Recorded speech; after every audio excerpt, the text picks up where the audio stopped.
بزرگ سے کسی نے پوچھا کہ حضور نماز سے محبت ہو جائے اور نماز کا لطف ملے اور نماز کی برکتیں ملے، اس کا طریقہ کیا ہے؟ فرمایا کہ نماز سے پہلے نا 2-3 جملے کہہ لیا کرو۔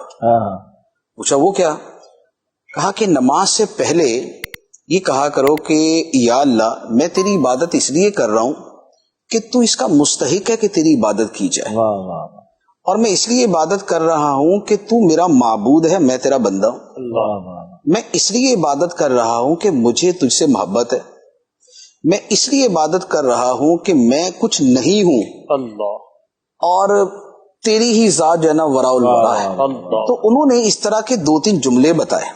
اچھا وہ 2-3 جملے بتائے نا، تو اس کے بعد جب نماز سے پہلے یہ جملے کہنا شروع کیے تو نماز کا جو لطف اور جو اس کی روحانیت تھی وہ حاصل ہونا شروع ہو گئی۔ اس کے ساتھ نماز سے پہلے یہ والی دعا بھی روایات کے اندر موجود ہے کہ جب بندہ اللہ اکبر کہتا ہے تو اس سے پہلے وہ یہ پڑھے انی وجہت وجہی للذی فطر السماوات والارض حنیفا وما انا من المشرکین، کہ میں نے اپنا چہرہ پھیر دیا اس کی طرف جس نے آسمان و زمین کو پیدا کیا۔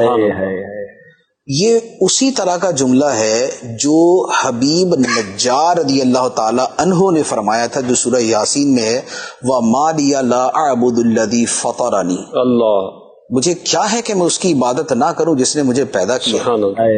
یہ جو قرآن و حدیث میں اور دین میں جو نیتیں بیان کی گئی ہیں، اور یہ جو انی وجہت وجہی للذی فطر السماوات والارض اور اس طرح کی جو اور چیزیں ہیں، اس میں کیا ہے کہ یہ وہ بابرکت اور رحمتوں بھرا پانی ہوتا ہے جو عمل کی جڑ میں آپ دیتے ہیں۔ اللہ اکبر، واہ واہ۔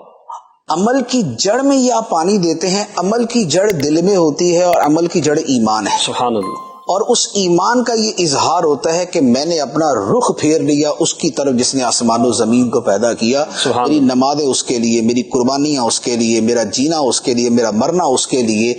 جب اس والی نیت کے، اور یہ وہ ہے وَلَٰكِن يَنَالُهُ التَّقْوَىٰ مِنكُمْ، کہ تمہاری طرف سے تقوی خدا کی بارگاہ میں پہنچتا ہے۔